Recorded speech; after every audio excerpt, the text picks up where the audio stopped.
Vamos receber uma palavra abençoada aqui. Prepara o seu espírito, seu coração, se posicione, fala assim, Deus, fala comigo, Pai. Eu quero sair daqui diferente hoje, né? E hoje nós temos aqui um convidado especial, já está ficando de casa, né? Eita glória! Pastor Magno, né? Vai trazer uma palavra abençoada para a gente aqui hoje. Vem cá, pastor, em nome de Jesus. Quem não conhece Pastor Magno ainda, levante a mão aí. Pastor Magno foi e é, né? Uma bênção na minha vida, da minha esposa. Nós caminhamos durante uns 2 anos e meio juntos, foi meu líder, né? De célula, então, uma pessoa que nós amamos muito, que ama muito a palavra do Senhor, né? Tem uma família muito abençoada. Infelizmente a esposa dele não veio aqui hoje, né? Então, adoentada, mas nós oramos aqui para ela, né? Então, chega lá, vai estar curado, viu? Em nome de Jesus, viu, pastor? Amém? Estenda as mãos aqui, vamos orar pelo pastor?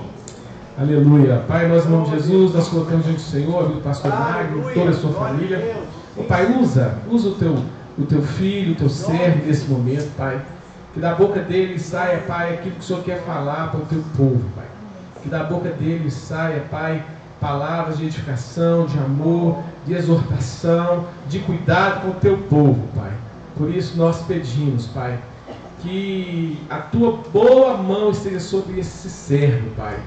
E que ele continue amando ao Senhor, amando a tua palavra e sendo usado pelo Senhor. No nome santo de Jesus. Amém. Eu saúdo a amada igreja com a gloriosa paz que vem do nosso Senhor Jesus Cristo. Amém, igreja? Amém. Aleluia. Eu tive muita alegria, né? Eu fico muito feliz. O Flávio me ligou e falou assim: pastor, tem como o senhor levar a palavra lá? Eu falei, tem sim. Flávio e Neuza são muito especiais, sim, né? Domingo eu pude falar aqui nesta igreja mesmo, eu preguei aqui domingo e trouxe uma palavra falando sobre Jesus, o amigo da família, né? E eu iniciei a pregação falando que todos nós, como igreja, como servos de Deus, como chefes de família, nós temos que ter amigos, né? E eu citei o Flávio como um amigo, né? Eu até falei que eu já frequentei a casa dele, já fui lá no banheiro dele, na cozinha, né, Nilson? Tinha um céu lá, então ele também já foi na minha casa, já entrou na minha cozinha, né? Então, é muito bom. Sabe, querido? A família é a célula máter de uma nacionalidade, da própria igreja, de um município, de um estado, de uma federação. Não é verdade? Eu convido você agora para ficar de pé, para que nós possamos fazer a leitura do texto base desta noite, em nome de Jesus. Amém? Nós vamos estar lendo aí em João, capítulo 7, versos 37. Em nome do Senhor Jesus, 37 e 38. Amém? João, capítulo 7, versos 37 e 38. Em nome do Senhor Jesus. Amém? Amém. No último dia, o grande dia da festa, levantou-se Jesus e exclamou: se alguém tem sede, venha a mim e beba. Quem crer em mim, como diz as Escrituras, do seu interior fluirão rios de águas vivas. No último dia, o grande dia da festa, a festa do tabernáculo, levantou Jesus e convidou, se alguém tem sede, venha a mim e beba. Quem crê em mim, que eu sou o Filho de Deus, o Deus encarnado, o Deus que morreu e ressuscitou ao terceiro dia, o Deus que ficou sobre a face da terra 40 dias, testemunhando a sua ressurreição, completados os 40 dias, ele reunido com o seu povo, com a sua família, com a sua igreja, no Monte das Oliveiras, ele foi assunto aos céus.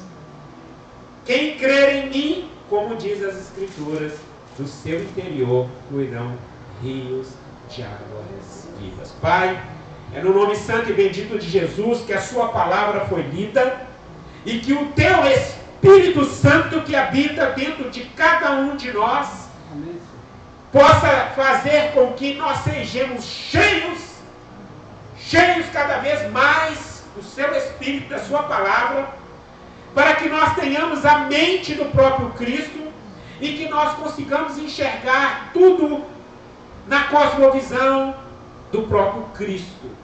Em nome do Senhor Jesus, que a sua palavra faça este efeito nas nossas vidas nesta noite. Nos encha do teu Espírito, nos faça ter a mente de Cristo e que possamos enxergar todas as circunstâncias ao nosso redor com a cosmovisão do próprio Cristo. Amém. Podemos assentar. Amém, igreja? Aleluia. Aleluia. Vamos dar uma salva de palmas para Jesus? Jesus é maravilhoso. Aleluia. Louvado seja o nome do Senhor Jesus. Louvado seja o nome do Senhor Jesus. Aleluia. Deus, após o homem ter pecado, ser destituído da glória de Deus, o homem era imortal, devido ao pecado, se tornou mortal, mas Deus continuou amando este povo de tal forma que ele fez planos para resgatar este povo novamente. Então, através da pessoa de Abraão e Sara, uma família que residia na Mesopotâmia, Deus chama Abraão e Sara, uma família. E desta família, Deus quis constituir uma nação. E assim Deus constituiu a nação de Israel. A nação de Israel. Aí nós sabemos que Abraão teve Isaac, Isaac teve Jacó, né? E Esaú. Então, Jacó teve 12 filhos. 12 filhos. A família de Jacó, Israel, teve 12 filhos. Rubem, Simão, Levi, Judá, Isacar, Zebulon, José, Benjamim e Dan, Naphtali, Gad e Azer. Então, cada filho de Israel era uma família. Vocês conseguem entender o que eu estou querendo passar?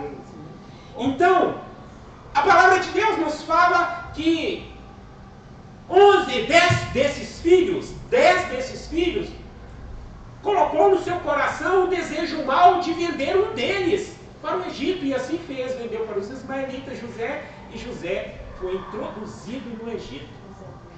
Olha para vocês verem, não é verdade? E cada membro da família de Israel se tornou uma família, pelo qual se tornou as 12 tribos de Israel. Então, sendo assim, José chegou no Egito e também casou-se e constituiu uma família no Egito. Por ele ser um homem segundo o coração de Deus, ele se tornou o segundo homem mais poderoso do Egito, por ter interpretado os sonhos de Faraó. José, por sua vez, ele profetizou que não a família de Deus, mas o povo de Deus, a nação que Deus suscitou através da pessoa de Abraão.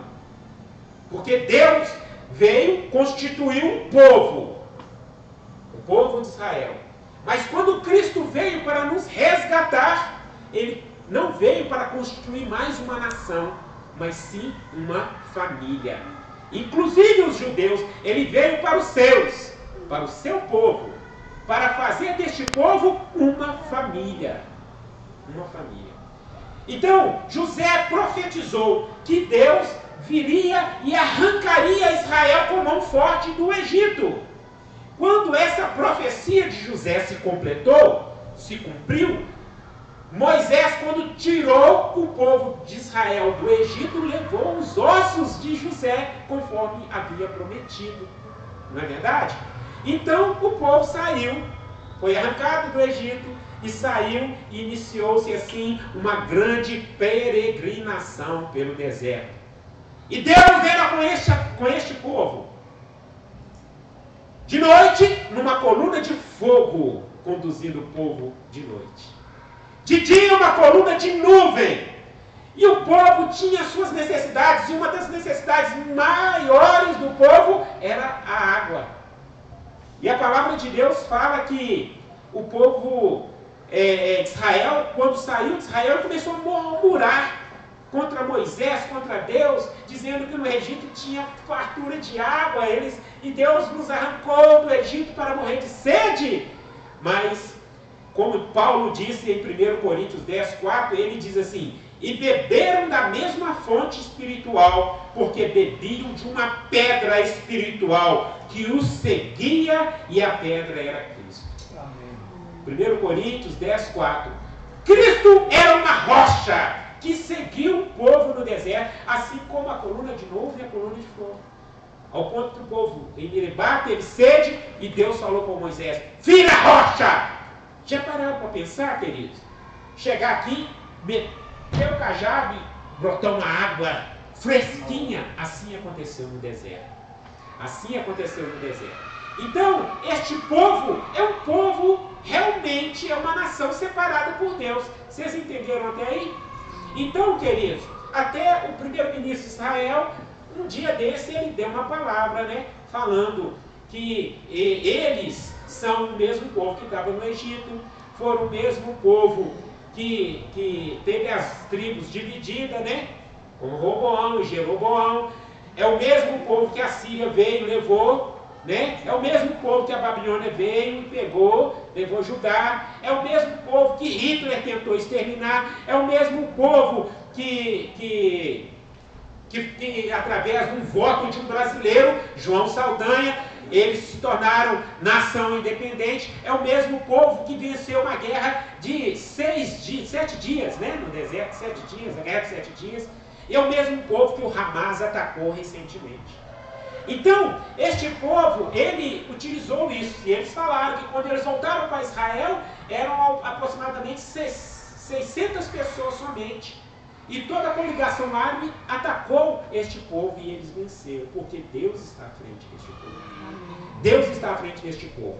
Então, este povo, eles vêm perpetuando a sua cultura, a sua religiosidade, a sua espiritualidade. Eles vêm fazendo de tudo para que eles se compreendam que eles são os verdadeiros adoradores do Deus de Abraão, de Isaac e de Jacó. Mas o que eles fazem? Eles ensinam os seus filhos através das festas, né, das alimentações ligadas às festas, não é verdade? Sempre falando que os nossos antepassados estavam cativos no Egito e Deus veio com mão forte, tirou-nos de lá e até hoje Deus é conosco. Eles vêm fazendo isso, sabe? Então, eles têm o hábito de festejar, de fazer festas para que as pessoas sempre saibam que eles são os verdadeiros adoradores, né, do Deus de Abraão, de Isaac e Jacó. As 3 grandes festas que Israel, são 7 festas, mas são 3 festas que eles comemoram com maior assiduidade. É a festa da Páscoa, a festa do Pentecostes e a festa dos Tabernáculos. Não é verdade? A festa da Páscoa, para que nós possamos entender melhor o que significa a festa da Páscoa, nós temos que entender um pouco do significado de tipo e antitipo. O que vem a ser tipo e antitipo? Por que eu tenho que falar isso? Para que você tenha uma compreensão melhor da palavra que Deus quer falar no seu coração. Pastor, o que é tipo? Quando você se olha no espelho, você vê a sua imagem, concorda? Então a sua imagem no espelho é o seu tipo.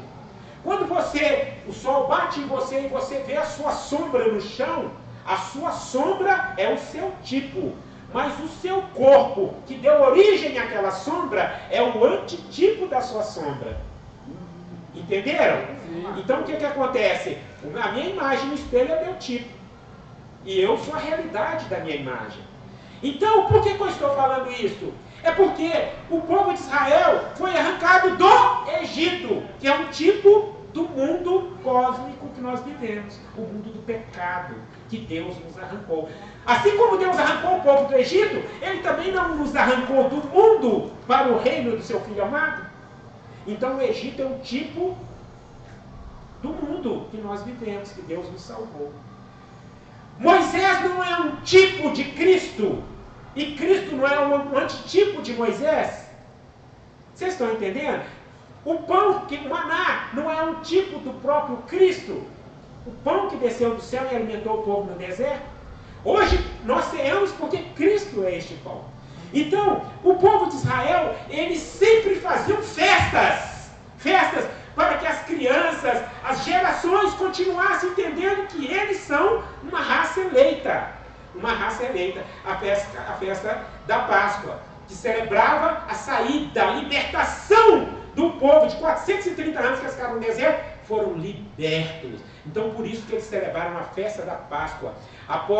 Antes da última praga, Moisés, recebendo a palavra, ministrou a palavra sobre o povo de Israel, dizendo que vocês deveriam sacrificar um cordeiro, pegar o sangue do cordeiro e passar nos umbrais das portas.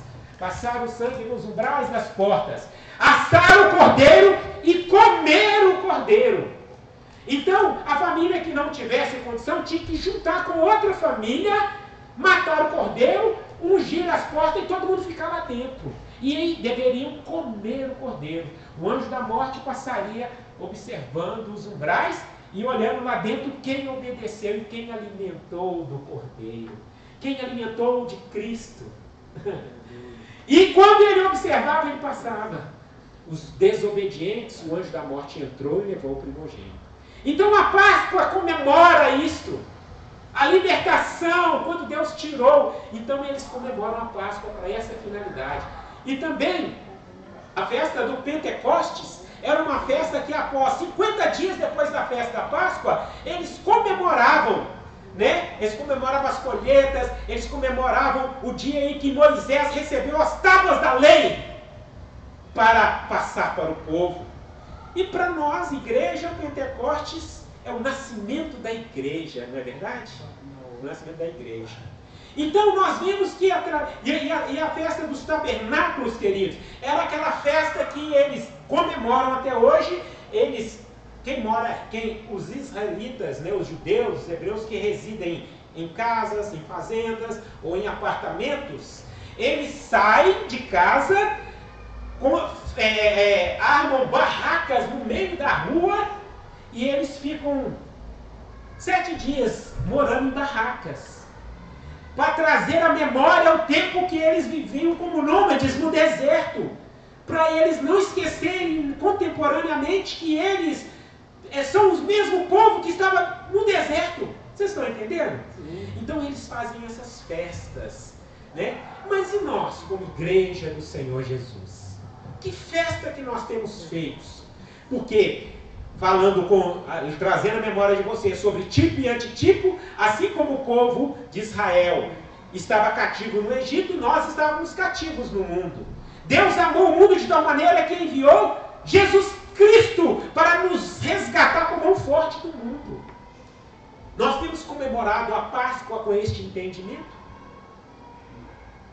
Dia 31, domingo que vem, é o dia do meu nascimento espiritual. No dia 31/3 de 1985, eu estava dizendo sim para o Senhor. Jesus Cristo, eu nasci de novo.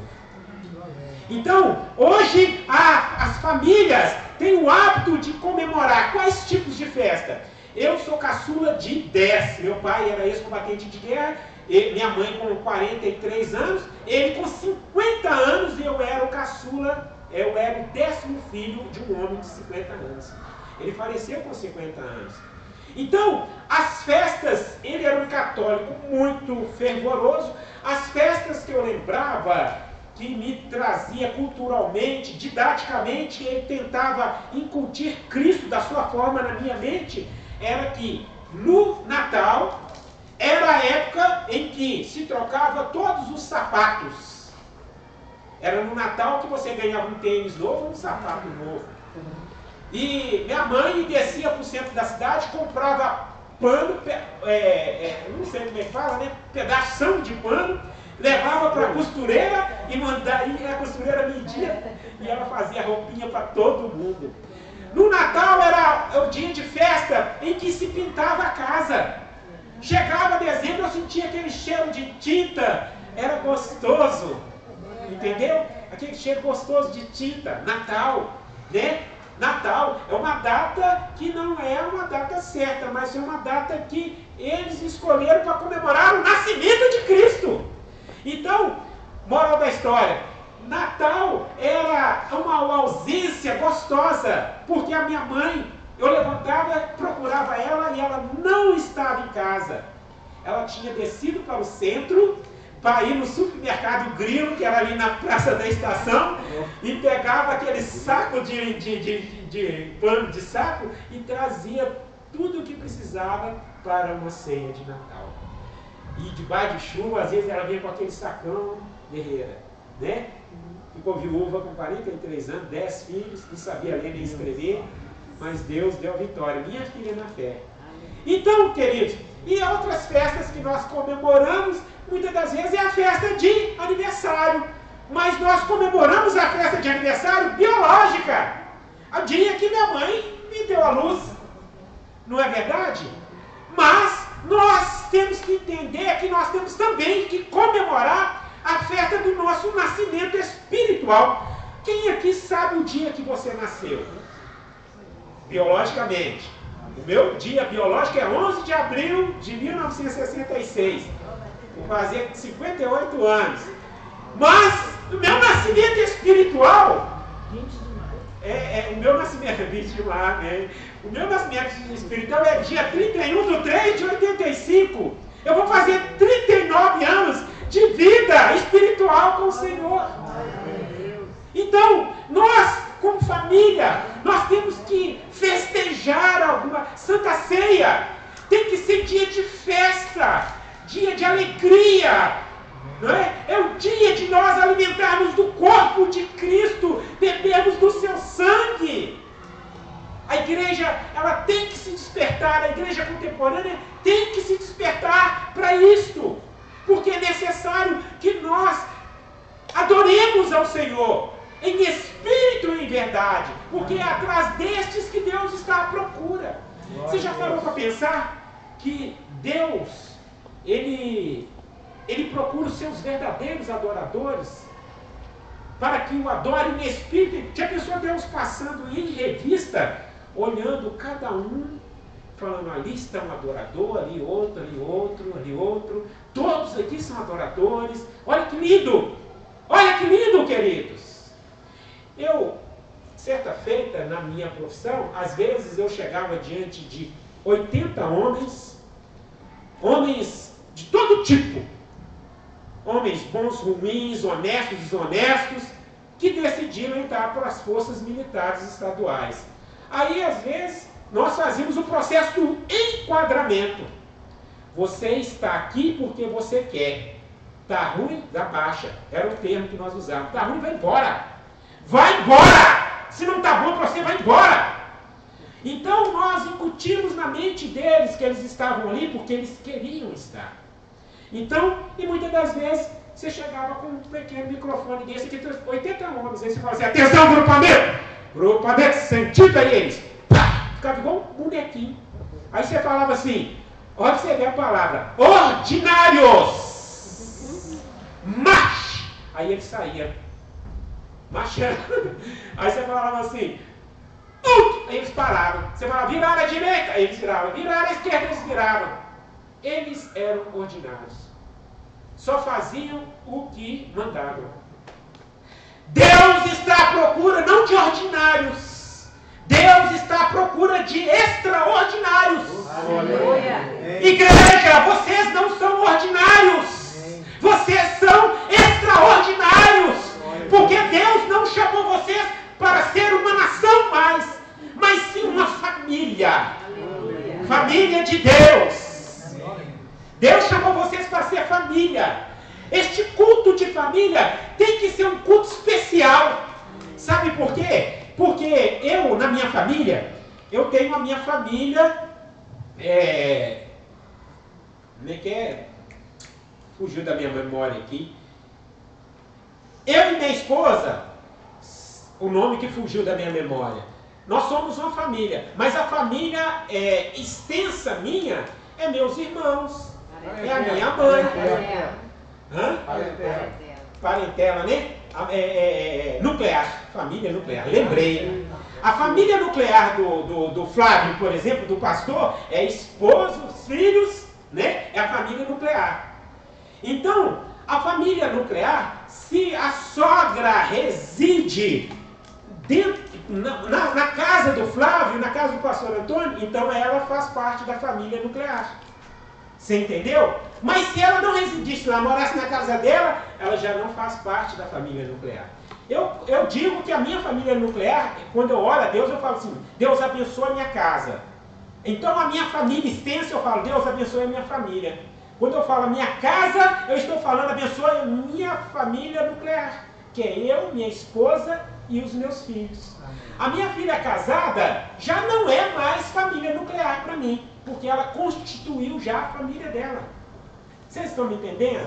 Então, é um privilégio que nós temos, porque a família aqui, muitas das vezes, a pessoa está aqui, mas é uma viúva. E os filhos não são convertidos. Uma família está aqui, uma viúva está aqui. Às vezes, está o casal, a esposa e os filhos, também é uma família. Mas às vezes, está o marido, a esposa e os filhos não estão.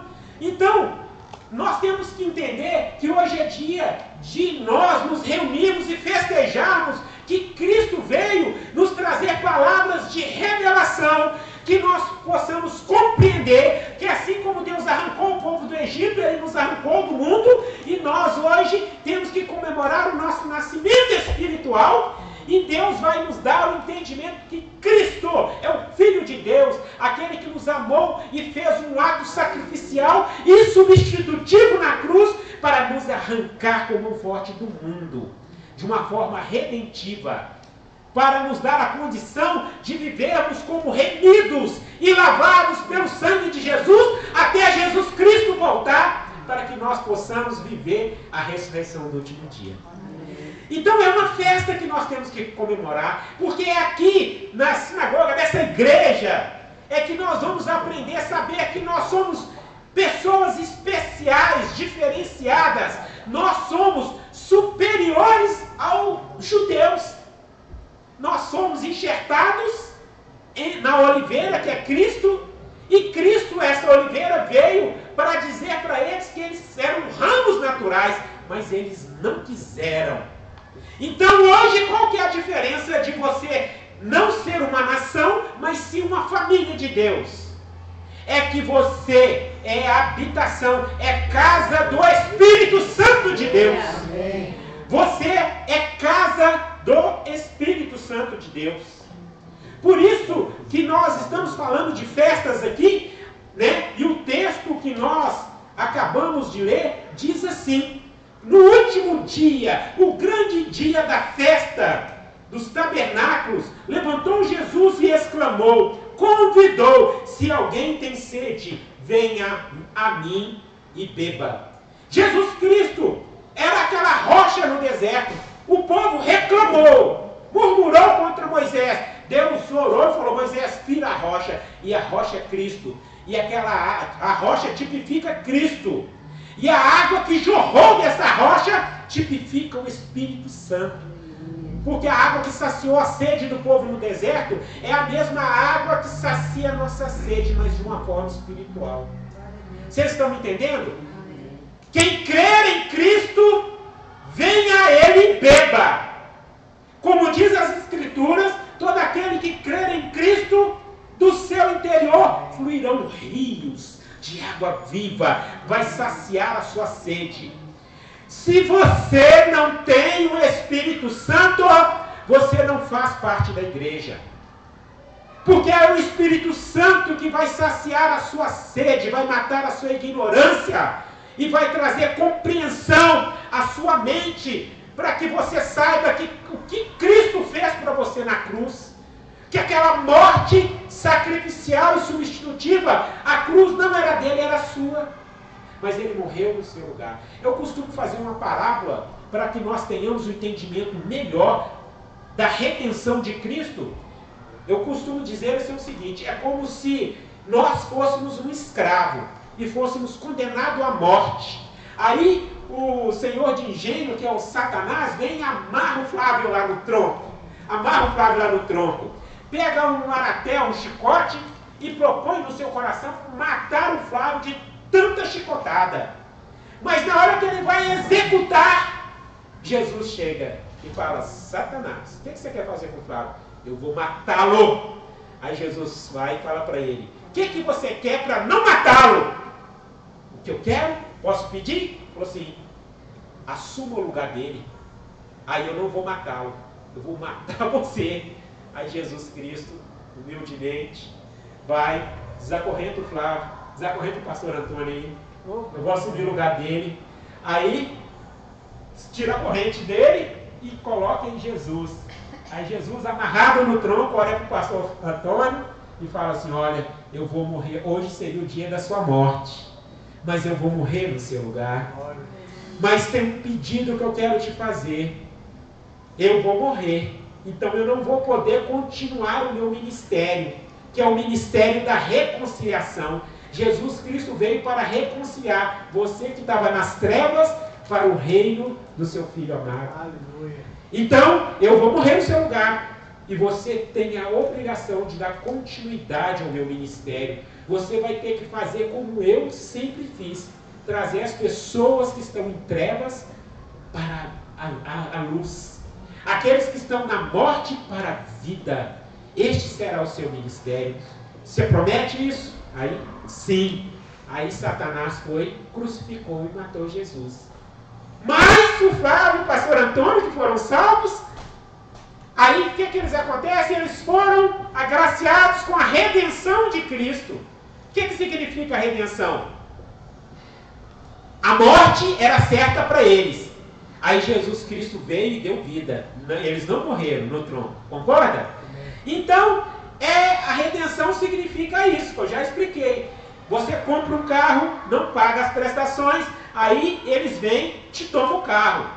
Aí um irmão passa e fala assim: esse carro é lá de fulano de tal. Não, ele não pagou as prestações, a agência tomou. Quanto falta? 2 prestações, está aqui. Aí eu pego o carro, pago o carro do Flávio e devolvo o carro para o Flávio. Então eu fui o redentor do Flávio.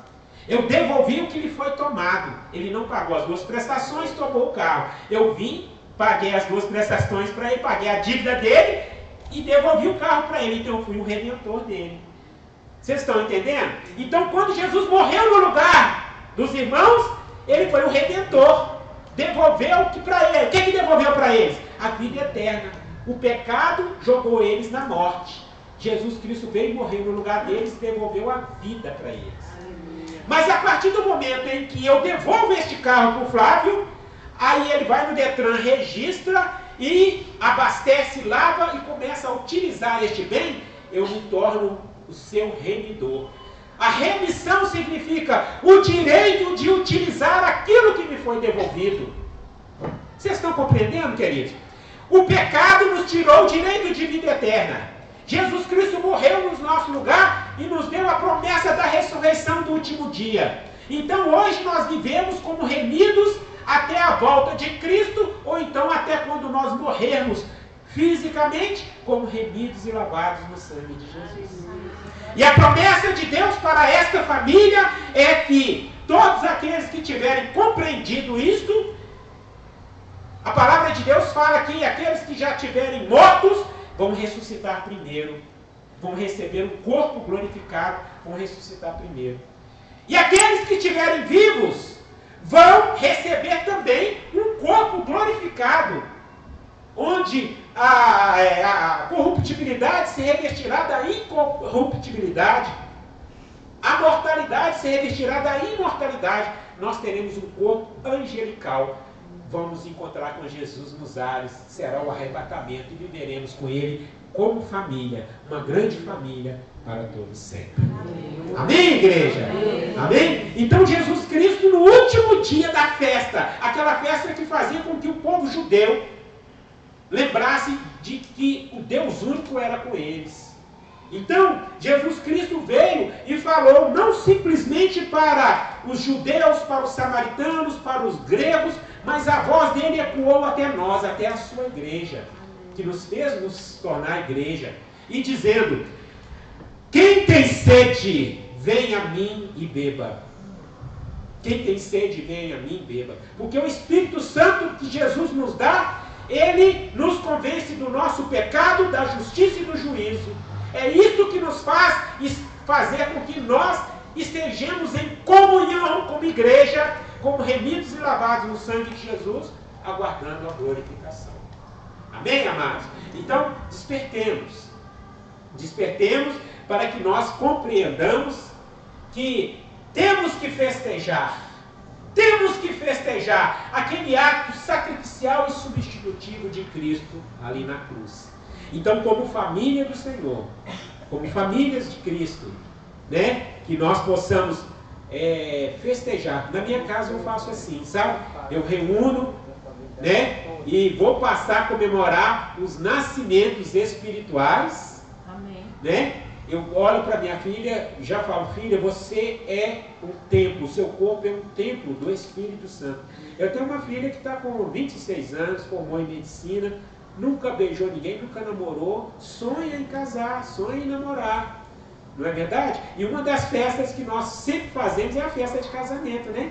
Que alegria, né? O dia que Deus levantar um varão, um homem temente às doutrinas dos apóstolos, né? Um homem, um filho, né? Que vai ser um bom pai, um bom esposo. E quando ele casar com minha filha, eu vou festejar.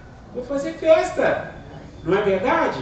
Então o que acontece? Eu falo, filha, o teu corpo é templo do Espírito Santo. Igreja, a palavra de Deus é um privilégio para os homens e para as mulheres. Isso faz parte de uma família saudável. Sexo é só dentro do casamento. Se a pessoa quer sentir orgasmo sexual, ela tem que se casar. E antes de casar, é bom ela ter aceitado a Cristo como seu único e suficiente Salvador. Não é verdade? Mas o casamento permite isso. Mesmo a pessoa não sendo de Cristo, se ela se casou, ela pode se relacionar sexualmente. Assim diz a igreja. Assim diz a palavra.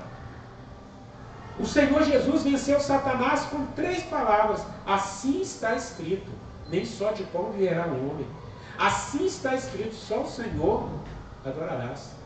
E quando Satanás mostrou para ele todas as luxúrias, todos os prazeres que o mundo oferecia, ele falou, assim está escrito.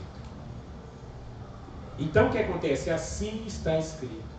Santificai, orai, jejuai, para que não caias em tentação. Família de Deus. Amém? Que Deus em Cristo Jesus possa abençoar vocês poderosamente. Este culto, vocês têm que entender, vocês têm que vir com a mentalidade de que Cristo não fez de você uma nação, mas uma família. Você pertence a uma família. E Deus quer te dar sabedoria para que você alcance os membros da sua família que não são convertidos. Deus quer te dar sabedoria para que você alcance aquele seu vizinho, também faz parte de uma família que não conhece a Cristo, que ele venha conhecer a Cristo através de você. Amém, queridos? Amém. Em nome do Senhor Jesus, vamos ficar de pé. Em nome do Senhor Jesus. Mais uma vez eu quero agradecer a oportunidade, viu, Flávio? Viu, Neuza? Vocês são pessoas especiais mesmo para nós, eu, para mim, para a Lídia. São filhos amados, né? Filhos amados. Então, é com muita alegria que a gente sempre aceita. Ela queria estar aqui comigo hoje, mas não foi possível. Feche os seus olhos neste momento, queridos. No último dia, o grande dia da festa, a festa dos tabernáculos. O povo estava residindo em cabanas para trazer a memória de que Deus era com eles e sempre foi com eles. Mas hoje também nós estamos reunidos aqui na presença do Senhor. Um dia de festa, um dia de alegria. E a palavra de Deus, ela não mente. Embora nós não possamos ver Jesus com os nossos olhos físicos, Ele está aqui. E Ele está te dizendo, você está com sede? Sede de uma força para perdoar o seu irmão? Sede de santificação? Você não está tendo força? Você está com sede de fé? Peça a Deus que acrescente a sua fé. Se você não tem fé, peça a Deus fé. Mas aqueles que já aceitaram Jesus e possuem fé, peça a Deus que acrescente a sua fé, que ajude a sua incredulidade. Você está com sede de algum problema de saúde? Na área sentimental? Aquele que está com sede, venha a mim e beba. Como diz as Escrituras, quem crê em mim, do seu interior fluirão rios de água vivas. O Espírito Santo é essa fonte que jorra dentro de você, que faz você chorar quando o levita que está glorificando a Deus, a fonte começa a jorrar, e essas lágrimas que caem nos seus olhos já são resultado de uma perfeita adoração. Você não está aqui porque você quis estar, o Senhor te trouxe aqui nesta noite para essa grande festa. Creia que Jesus Cristo é aquele galardoador daqueles que o buscam. Por isso eu digo, para encerrar, procura apresentar-te a Deus, aprovados como obreiros, que não tenham que se envergonhar e que manejem bem a palavra da verdade. Sejam firmes, igreja, seja firme, constante, abundante, sabendo que o vosso trabalho não é em vão no Senhor. Ele tem contemplado a sua sede, e Ele é aquele que enviou o seu Espírito para saciar a sua sede. Essa porta que está fechada vai se abrir, essa cura te alcançará. Aleluias! Este companheiro que você está procurando, essa companheira que é um seguidor das doutrinas, vai chegar. Creia! Você vai constituir uma família para o Senhor. Você será feliz, porque o Senhor vai saciar a sua sede. Pai, muito obrigado, que o Teu Espírito possa encher cada um de nós aqui, Pai, de forma tal que nós possamos ser cheios, essa água venha jorrar dentro de nós, ao ponto que nós tenhamos a mente de Cristo, que nós possamos pensar como Cristo, falar como Cristo, sentir como Cristo, que o Teu Espírito venha controlar todo o nosso ser, o nosso pensar, o nosso falar, o nosso sentir, o nosso agir. Enche a nossa mente, para que tenhamos a mente de Cristo. Enche a mente da sua igreja, Senhor. E também, Pai, que eles possam abrir os olhos espirituais e enxergar todos os seus problemas, todas as suas lutas, com a cosmovisão do próprio Cristo. Porque a nossa mente já não é mais a nossa mente, é a mente do próprio Cristo. Em nome de Jesus. Pai, eu abençoo a sua igreja. Em nome do Pai, do Filho e do Espírito Santo. Amém. Amém, querido? Amém. Muito obrigado. Vamos dar uma salva de palmas para o Senhor Jesus. Aleluia. O nosso Redentor vive. Sim, nosso Redentor vive. Vivo nós estamos aqui, Deus nos abençoa, poderoso pela vida do pastor Antônio. E a prova, o motivo de nós festejarmos que Deus existe, que Ele vive, é que o pastor está em nosso meio de pé. Glória ao Senhor, aleluia, igreja. O Senhor, o nosso Redentor, aleluia.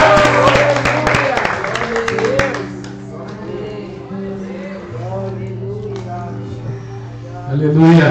Glória a Deus. Que palavra rica, né, gente? Edificante. E o que o pastor disse aqui, sabe, queridos? O maior desejo do Senhor é que a gente seja cheio. Amém. Cheio do Espírito Santo. Né?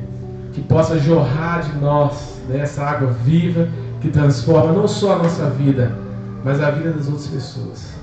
Amém? No seu lugar, sabe? Momento seu com Deus. Peça a Ele, sabe? Para que Ele possa te fortalecer, te abençoar, para que realmente você seja um adorador em espírito e verdade.